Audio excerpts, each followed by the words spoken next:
எல்லாரும் நல்லா இருப்பீங்கன்னு நினைக்கிறேன். நல்லா இருப்போம். சாட்டர்டே சீரிஸோட 3வது வீடியோ. போன வாரம் வீடியோ போட முடியல, மன்னிச்சிடுங்க.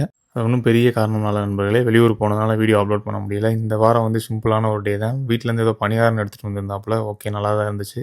அப்படியே சாப்பிட்டுட்டு நம்ம போக வேண்டிய இடத்துக்கு கிளம்பியாச்சு. இந்த வாரத்தோட ஸ்பெஷல் என்னன்னு கேட்டிங்கன்னா, சாப்பாடு இல்லை. கிளைமேட் வேறு நல்லா இருந்துச்சு. சரி, ஒரு ஜூஸை குடிக்கலாம்னு சொல்லிட்டு தான் கிளம்பி கோம்பைக்கு வந்தாச்சு. இங்கே லெசி இருக்கும். இது எங்களோட ஃபேவரட், எனக்கு மாப்பிளைக்கும். ஸோ அங்கே தான் வந்திருக்கோம். முன்னாடிலாம் வாரம் வருவோம். இப்போ வர முடியறதில்ல. இந்த கடை எங்கே இருக்குன்னு பார்த்தீங்கன்னா, கோம்பை பஸ் ஸ்டாண்டுக்கு ஆப்போசிட்டில் தான். இங்கே லெசியோ ஃப்ரூட் மிச்சரோ குடிச்சிருந்தீங்கன்னா மறக்காம கமாண்டில் சொல்லிட்டு போங்க. எதுக்கு இப்படி பண்ணுறாப்புலன்னு தெரியல. இன்னொரு ஜூஸ் கேட்டால் கூட வாங்கி கொடுத்துருப்போம். அதுக்கப்புறம் அங்கேருந்து கிளம்பிட்டோங்க. வந்து கொஞ்சம் நேரம் காரை நிப்பாட்டி டைம் ஸ்பெண்ட் பண்ணிவிட்டு அங்கே ஃபோட்டோஸ்லாம் எடுத்துகிட்டு கிளம்பலாம் நினச்சோம். இந்த வாரத்தோட ஸ்பெஷல் என்னன்னு கேட்டிங்களா, இதுக்கப்புறம் வர எல்லாமே ஸ்பெஷல் தான். இந்த ஆள் பண்ணுற கூத்தப்புறம் நீங்கள் பாருங்கள். பிகே நூட்ஸில் வர்ற மாதிரி உங்கள் பேக்கிலலாம் என்னென்ன இருக்குன்னு சொல்லி செக் பண்ணுவாங்க. இருந்தாலும் பேக்கை திறந்தா ஃபேனு, கண்ணாடி, பவுட்ரு, சீப்பு இதெல்லாம் தாங்க இருக்குது. இதெல்லாம் வேறு தூக்கிக்கிட்டே சுற்றுறாப்புல. அதுக்கப்புறம் கிளம்பி நம்ம மன நிம்மதிக்கு வந்தாச்சுங்க. ஆல்ரெடி நம்ம ஜூஸ் குடிச்சதுனால பிரெட் ஆம்லேட்டும் பப்ஸ் மட்டும் வாங்கி சாப்பிட்டோம். புது நண்பர்களோடும் சாட்டர்டே சீரிஸ் தொடரும். இந்த சாட்டர்டே சீரிஸ் ஆதரவு கொடுத்த எல்லாத்துக்கும் நன்றி. நம்பிக்கையோடு இருங்க, நல்லதே நடக்கும். தொடர்ந்து பயணிப்போம்.